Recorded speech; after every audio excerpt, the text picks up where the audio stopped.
ગુજરાતમાં દરરોજ માર્ગ અકસ્માતમાં 475 લોકો થાય છે ઇજાગ્રસ્ત. આ આંકડો ખૂબ જ ચોંકાવનારો છે.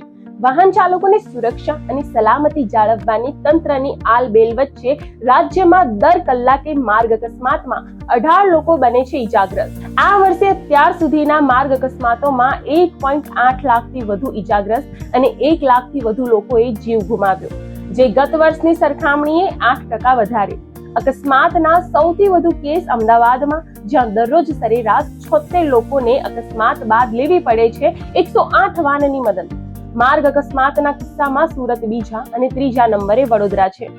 એક્સપર્ટ્સના મતે વાહનની બેફામ ઝડપ, ડ્રાઇવિંગ સમયે મોબાઈલનો ઉપયોગ અને રોંગ સાઇડ સહિતના કારણોસર સર્જાતા ભયાનક અકસ્માત. આ સ્થિતિ યથાવત રહેશે તો વર્ષના અંત સુધીમાં ઇજાગ્રસ્તોનો આંકડો 1.73 લાખથી વધુ પહોંચવાની સંભાવના છે. વાહન ચલાવતી વખતે સાવધાન રહો અને આપ તથા અન્યોને સુરક્ષિત રાખવા કટિબદ્ધ બનો.